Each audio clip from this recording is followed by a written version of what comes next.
Bonjour bien-aimés dans le Seigneur, bonsoir pour ceux qui nous suivent ce programme dans des différentes nations. Que l'Éternel vous bénisse pour votre attention et pour votre fidélité à nos différents programmes sur YouTube et sur notre page Facebook. Que mon Dieu vous bénisse. Voulons prier l'Éternel ce matin pour partager la parole. Père, merci pour ta grâce et merci pour l'onction que tu places dans notre cœur et dans notre esprit, et spécialement sur mes lèvres pour partager ta parole avec ton peuple. Que ton onction, Seigneur notre Dieu, soit manifeste au nom de Jésus-Christ, qu'au travers de ta parole, qu'une âme soit délivrée, libérée, et que ton peuple soit, alléluia, équipé par le feu du Saint-Esprit au nom de Jésus. Amen. Ce matin, le Saint-Esprit a pressé dans notre cœur et déposé dans notre cœur une parole pour l'Église. Je l'ai intitulée « La conquête des âmes ». La conquête des âmes. Et tout au long de cette année, le Seigneur nous a parlé pour le réveil de l'Église dans l'évangélisation, pour le réveil des chrétiens dans la mission de base qui est de gagner des âmes à Christ. Bien-aimés dans le Seigneur, Jésus nous a commandé dans Marc chapitre 16 au verset 15, il dit « Allez et prêchez la bonne nouvelle à toute la création. Celui qui croira et se fera baptiser sera sauvé. » La mission de l'Église de propager la bonne nouvelle est une recommandation du Seigneur Jésus-Christ. Une fois sauvés par la grâce, Dieu nous commissionne, nous envoie, nous ordonne de gagner des âmes pour lui, de gagner des âmes en propageant sa parole et son évangile. Bien-aimés dans le Seigneur, la conquête des âmes est parmi les choses qui tiennent à cœur, que Dieu tient à cœur. Pendant ce temps, le Seigneur a besoin de sauver un plus grand nombre parce qu'un sacrifice a été fait à la croix du Calvaire. Christ est mort, il a payé le prix pour le salut de l'humanité et il a besoin de voir un plus grand nombre des âmes être sauvées, purifiées de leurs péchés et être délivrées de la puissance du diable. Mais cela ne peut pas arriver de manière automatique. Il faut qu'une armée s'élève. Il faut qu'une armée s'élève pour proclamer sa parole. La Bible déclare: comment croiront-ils s'il n'y a pas des envoyés?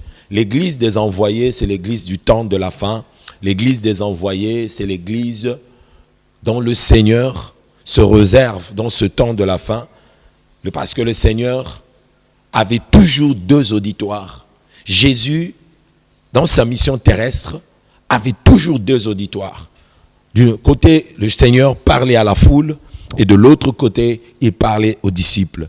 Mais une fois que Jésus est ressuscité, Jésus n'a plus parlé à la foule, mais Jésus a parlé aux disciples. Pour dire que la mission et la commission n'est pas une affaire de la foule, mais c'est une affaire des disciples. Et aujourd'hui, plus que tout, le Seigneur veut réveiller l'Église sur la nécessité de l'évangélisation stratégique qui consiste à élever des disciples pour la moisson. Bien-aimés dans le Seigneur, être sauvé est une chose, mais devenir un disciple en est une autre. Et le Seigneur veut que l'Église revienne dans sa vraie mission stratégique, qui est non pas simplement de parler à la foule, mais d'élever des disciples. Combien plusieurs prédicateurs aujourd'hui se sont distraits dans une évangélisation moderne? Parce que l'évangélisation moderne consiste simplement à voir la foule dans nos réunions, à se contenter du nombre de personnes qui viennent dans le stade, à se contenter du nombre de personnes qui viennent dans nos réunions.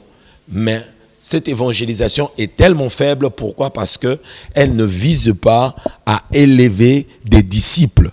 Or, lorsque nous n'élevons pas des disciples, nous n'aurons pas une armée qui va courir et qui va aller pour nous. La Bible dit, qui ira pour nous? Qui ira pour nous? Le Seigneur cherche des hommes et des femmes qui peuvent aller évangéliser, aller pour le compte du royaume. Bien-aimés, la foule, bien-aimée dans le Seigneur, peut vivre le miracle, peut recevoir la grâce de Dieu, mais ce sont des disciples qui peuvent perpétuer l'œuvre de Christ et faire avancer le royaume de Dieu. Jésus-Christ, une fois ressuscité, dans Actes chapitre 1, versets 1 à 4, nous lirons ce texte ce matin. La Bible dit, Théophile, j'ai parlé dans mon premier livre de tout ce que Jésus a commencé de faire et d'enseigner dès le commencement, jusqu'au jour où il fut enlevé au ciel après avoir donné ses ordres par le Saint-Esprit aux apôtres qu'il avait choisis. Remarquez que Jésus a donné ses ordres aux apôtres qu'il avait choisis. Après qu'il eut souffert, il leur apparut vivant et leur en donnant plusieurs preuves, se montra à eux pendant 40 jours et parlant de choses qui concernent le royaume de Dieu. Comme il se trouvait avec eux, il leur recommanda de ne pas s'éloigner de Jérusalem, mais d'attendre ce que le Père avait promis, ce que je vous ai annoncé, leur dit-il. Bien-aimés dans le Seigneur, Jésus-Christ ressuscité, il se montre à ses apôtres, à ses disciples, et il les enseigne pendant 40 jours. Pourquoi? Parce que un disciple aime l'enseignement. La foule aime les signes, mais les disciples aiment l'enseignement. Parce que l'enseignement vous révèle les voies du Seigneur. L'enseignement vous transforme à l'image du Seigneur. L'enseignement vous révèle qui est le Seigneur. Bien-aimés dans le Seigneur, nous avons aujourd'hui, plus que tout, besoin de restaurer l'enseignement dans notre évangélisation. Remarquez que dans Actes chapitre 8, lorsque Philippe a rencontré l'eunuque, la Bible déclare que l'eunuque lisait, alléluia, le passage de l'écriture d'Ésaïe 53 sans comprendre ce qu'il lisait. Parce que l'eunuque se posait la question, est-ce que le prophète parle de lui-même? Ou est-ce que le prophète parle de quelqu'un d'autre? Et par là, Philippe, que le Seigneur avait dépêché l'évangéliste, a commencé à enseigner l'eunuque sur la personne de Jésus-Christ et sur son œuvre. Vous voyez, à enseigner. Alors lorsque la personne qui avait besoin du salut, qui lisait, ne comprenait pas, a compris, il a posé la question, qu'est-ce qui me manque pour être baptisé? Philippe a répondu à l'eunuque, il suffit simplement de croire. Vous voyez, comment est-ce que cet homme est arrivé à donner sa vie au Seigneur? C'est par la compréhension du message de l'évangile. Aujourd'hui, plusieurs personnes se retrouvent dans nos églises. Ils se retrouvent comme des ramassis dans les assemblées, dans les églises, dans des communautés, sans avoir reçu un bon enseignement sur l'évangile de Jésus-Christ. Qu'est-ce qu'est l'évangile de Jésus-Christ? Plusieurs personnes n'ont pas compris l'évangile de Jésus-Christ et ils sont des faux convertis et ils sont des personnes qui n'ont pas reçu l'alliance avec Dieu, qui n'ont pas rencontré Dieu. Certes, ils ont rencontré des communautés, des organisations chrétiennes, mais ils n'ont jamais compris leur salut, ils n'ont jamais compris aussi leur foi. Bien-aimés dans le Seigneur, lorsque nous donnons une évangélisation stratégique, nous devons savoir que l'évangélisation stratégique, c'est cette évangélisation qui est assise sur la compréhension de l'évangile de Jésus-Christ. C'est-à-dire, nous devons comprendre notre foi et nous devons nous laisser enseigner. Il y a des hommes qui me disent, je suis un évangéliste, je ne sais pas enseigner, je ne sais que prêcher. Bien-aimés dans le Seigneur, nous prêchons et nous enseignons parce que dans l'évangélisation, il n'y a pas seulement la prédication, la présentation des vérités, il y a aussi l'explication des vérités, comme je viens de le dire. Lorsque un disciple fait une évangélisation, comme il a été enseigné, comme il était assis au pied du Seigneur, cette personne comprend sa foi. La foule peut écouter, la foule peut recevoir le message, mais il n'a pas la bonne explication parce qu'il s'attarde sur ses besoins. Il veut recevoir ce que Dieu donne, c'est-à-dire la guérison, le miracle. Mais les disciples veulent comprendre les voies de Dieu et par lui, le Seigneur peut faire en sorte que son œuvre continue. Vous voyez, les disciples, non pas simplement ils ont l'enseignement, mais les disciples sont aussi passés par la croix. Jésus a dit que nul ne peut me suivre s'il se charge de sa croix. Un disciple a appris à souffrir avec le Seigneur, à souffrir avec son maître, à s'identifier avec la souffrance du maître. Et c'est comme ça qu'un disciple peut porter la charge, le fardeau pour le gagner d'autres âmes. Pour plusieurs personnes qui sont venues dans l'église pour un miracle, pour une délivrance, pour une guérison, parce qu'ils avaient un problème d'argent, parce qu'ils avaient un problème. Et une fois qu'ils ont vu leur problème être résolu, ils n'ont pas même trouvé l'intérêt de rester dans l'église ou de servir le Seigneur. Laisse-moi te dire, bien-aimé dans le Seigneur, il est temps pour nous en tant qu'église, si nous voulons gagner les nations, d'élever plus des disciples que la foule. La foule est inutile au jour des persécutions parce que la foule ne sait pas résister à la persécution. Ils n'ont pas appris à porter leur croix. Ils sont comme des bébés qui ont besoin simplement du lait, mais ils sont sensibles quant aux épreuves, ils sont sensibles quant aux défis. Et la foule ne peut pas tenir au jour de la persécution. Et nous sommes dans des moments où l'Église doit se préparer parce qu'il y aura des persécutions contre l'Église un peu partout dans le monde. Et je vous assure que le Saint-Esprit est en train de réveiller l'Église maintenant pour que nous puissions enfanter des disciples, des hommes et des femmes capables de traverser la persécution et de continuer à prêcher l'évangile. Actes chapitre 2, verset 42. Il persévérait dans les enseignements des apôtres, dans la fraction de pain, et la Bible déclare il persévérait dans les prières. C'est les disciples qui persévéraient parce qu'un disciple a appris à accepter la croix, l'ignominie, pour le nom du Seigneur. Mais lorsque nous sommes dans la foule, nous recevons, mais nous ne sommes pas prêts à porter la croix et nous ne sommes pas prêts à courir avec l'évangile de Jésus-Christ. La parole de Dieu nous dit aussi que les disciples sont prêts à recevoir le Saint-Esprit. Vous voyez, lorsque Jésus vient parler, il ne parle pas à la foule par rapport au Saint-Esprit, mais il parle aux disciples parce que c'est l'armée du Seigneur qui a besoin de l'équipement. Un disciple a besoin d'être comme son maître. Un disciple a besoin de manifester les œuvres du maître. La Bible déclare que vous ferez des œuvres plus grandes que moi. Jésus-Christ a fait sa mission, il a accompli sa mission et il nous a donné son manteau qui est la puissance de Dieu, l'onction de Dieu, le Saint-Esprit en toi, le Saint-Esprit en moi, le Saint-Esprit sur moi, nous capacite pour que nous puissions continuer l'œuvre de Christ dans ce monde plein de défis et plein de batailles. Et ça, c'est l'œuvre des disciples. L'évangélisation stratégique est accomplie par des disciples parce que les disciples ont soif et comprennent, alléluia, le besoin du Saint-Esprit. Les disciples qui ont reçu le Saint-Esprit dans Actes chapitre 1, verset 8, la Bible déclare qu'ils ont reçu le Saint-Esprit parce que Christ les a Acte chapitre 2, mais dans chaque acte chapitre 1 verset 8, il est écrit « Vous recevrez donc une puissance et le Saint-Esprit survenant sur vous, vous serez mes témoins à Jérusalem, en Judée, en Samarie, jusqu'aux extrémités de la terre. » Si tu es un chrétien, tu ne te soucies pas de la puissance de Dieu, tu ne te soucies pas d'être revêtu du Saint-Esprit, pose-toi la question, es-tu la foule ou es-tu un disciple? Car lorsqu'on est un disciple de Jésus-Christ, nous sommes appelés à produire les œuvres du Maître. Nous sommes appelés de faire l'œuvre du Maître. Vous voyez, lorsque les hommes, les fils de prophètes ont vu Élisée traverser avec Élie, alléluia, les eaux du Jourdain, c'était Élie qui avait frappé avec son manteau les eaux du Jourdain et les eaux se sont ouvertes.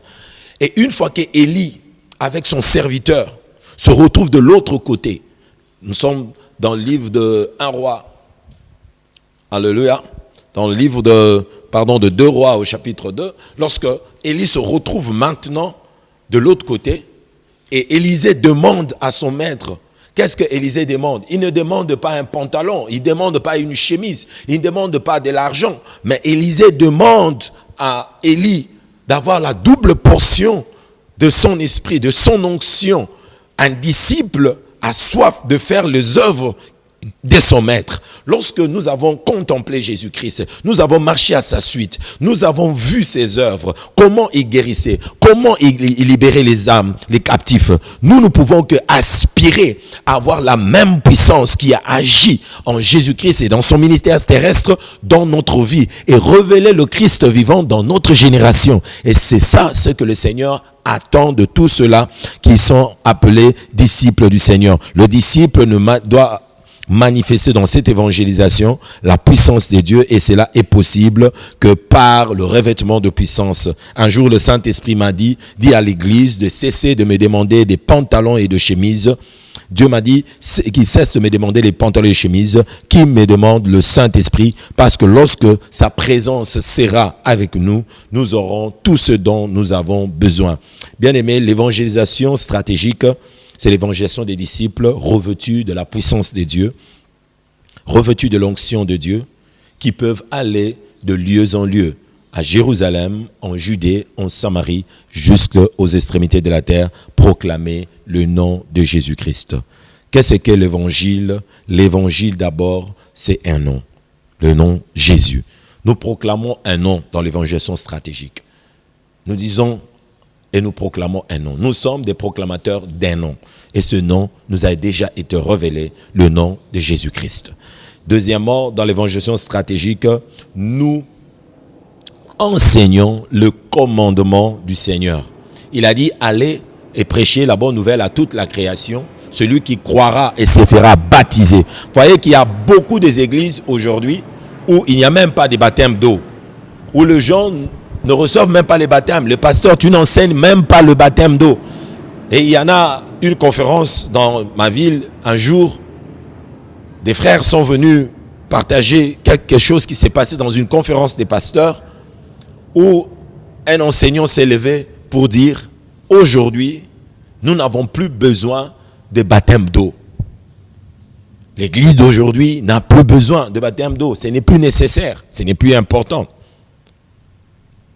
Voyez, lorsque des gens qui prêchent l'évangile n'ont pas été des disciples, n'ont pas été enseignés correctement sur les commandements du Seigneur, il est difficile que nous puissions faire une moisson des véritables disciples et voir le royaume de Dieu avancer.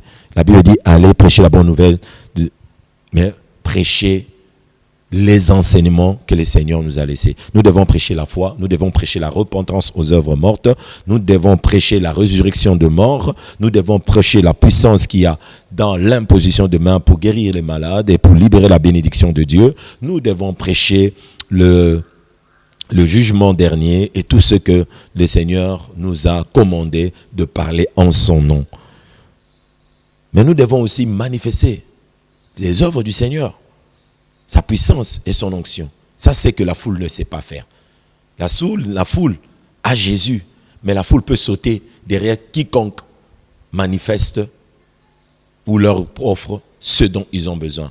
Il y a quelques années, j'ai prié pour une famille, et cette famille m'a posé la question, pasteur,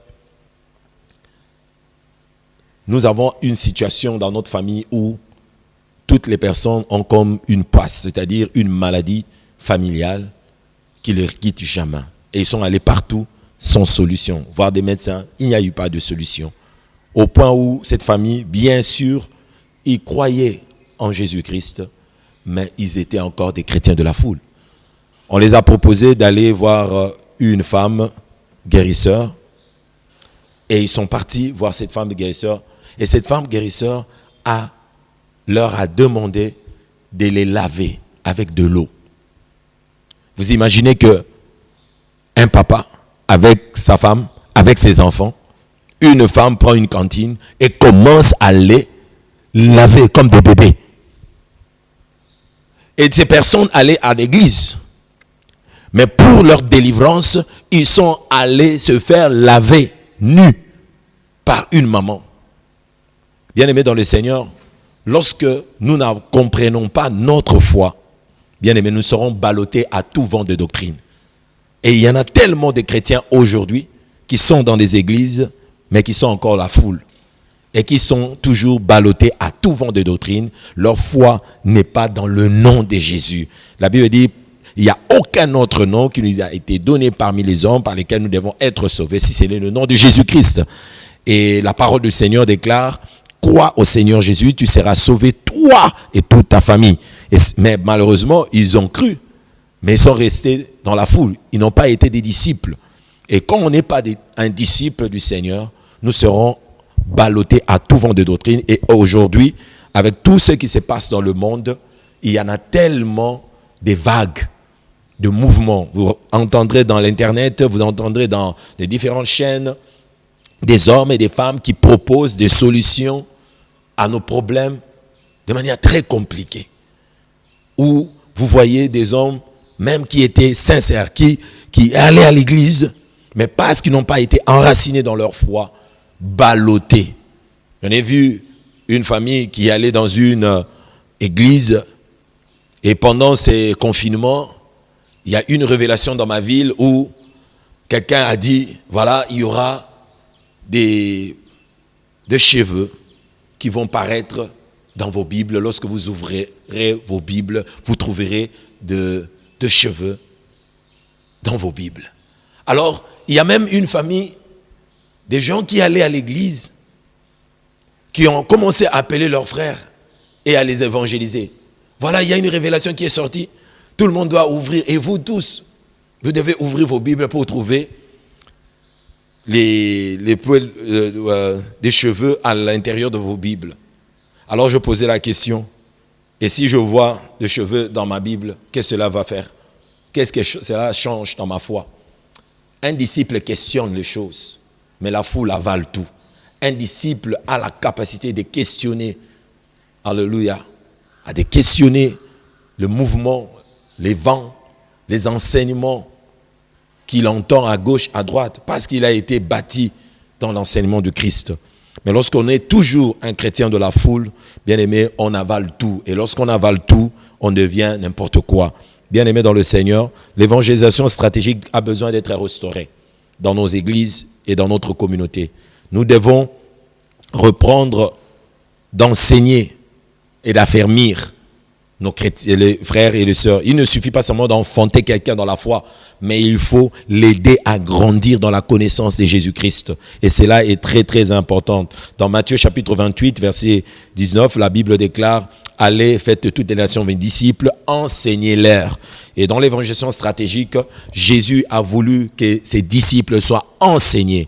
Et une fois enseignés, nous devenons assis. Et là, nous sommes capables, bien aimés le Seigneur, de rester fermes devant toute forme d'épreuves et des vagues et des enseignements que nous recevons aujourd'hui. L'évangélisation stratégique, bien aimés dans le Seigneur, est préférable à l'évangélisation de la foule. Plusieurs chrétiens aujourd'hui, dans l'évangélisation de la foule, se sont livrés à ce que le Seigneur m'a dit il y a quelque temps, à la promotion personnelle. Lorsque nous faisons l'évangélisation stratégique pour l'avancement du royaume de Dieu, nous faisons la promotion d'une personne et d'un nom. Et ce nom, c'est Jésus-Christ. Pas la promotion de nos propres ministères. La Bible, il y a quelque temps, le Seigneur m'a donné une révélation, une vision. Et dans cette vision, le Seigneur me dit que plusieurs pasteurs et prédicateurs africains se sont livrés à la promotion personnelle. Et c'était en anglais, self-promotion. Et bien aimé dans le Seigneur, lorsque nous prêchons notre personne, nous bloquons la révélation du Christ dans notre monde. Bien aimé dans le Seigneur, il y en a tellement de prédications qui sont données par des hommes sincères, mais en réalité qui sont des prédications des personnes, pas de Christ. Et une fois que nous avons présenté des hommes, les gens qui nous reçoivent nos messages reçoivent la foi aux hommes et non pas la foi en Dieu. Et pourtant, la prédication de l'évangile devait amener les âmes à avoir la foi en Dieu, non pas la foi dans les hommes. Et il y en a plusieurs qui ont commencé à enseigner du genre, voilà, il n'y a pas d'autre personne que Dieu a envoyé pendant ce temps. c'est moi que Dieu a envoyé, c'est le prophète que Dieu a envoyé. Si vous n'écoutez pas la parole que moi j'annonce, c'est que vous ne verrez pas la gloire de Dieu ou la manifestation de la grâce de Dieu.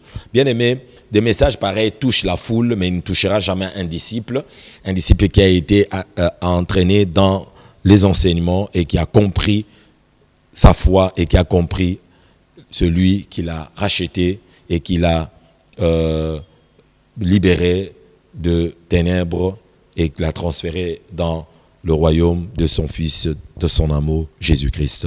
Bien-aimés, nous voulons conquérir les âmes. Mais qui va conquérir? Qui va aller? Celui qui va aller, c'est celui qui a été un disciple, qui est passé par la croix. Celui qui va aller, c'est celui, disciple, s'est converti de cœur et s'est allé pour propager la parole de Dieu. Nous étions encore de jeunes dans notre école. Quand je me suis converti, j'étais encore aux humanités. Et dans notre école, nous avions une jeunesse où nous gagnions des âmes. Pendant le temps de break, de récréation, nous gagnions des âmes, nous prêchons l'évangile. Et nous avons vu beaucoup des âmes se donner à Christ parce que nous étions l'armée de Dieu dans cette école-là. Et plusieurs personnes se sont données au Seigneur à cause de notre audacité à se lever et à prêcher la parole de Dieu. Où que vous soyez, vous pouvez prêcher la parole de Dieu au marché, dans une école, parce que celui qui est un disciple n'attend pas une chaire pour prêcher l'évangile. Ta chaire, c'est ta place du marché. La place du marché, c'est-à-dire, tu es dans la police, c'est là où le Seigneur t'envoie. Tu es dans le business, dans votre compagnie, c'est là où Dieu t'envoie. Tu es au marché, c'est votre terrain field, ou votre terrain stratégique, c'est là où le Seigneur vous envoie. Je ne parle pas seulement d'une commission d'évangélisation, mais je parle de la commission en tant qu'ordre que le Seigneur a donné à chaque disciple d'aller. Philippe est allé à Samarie seul.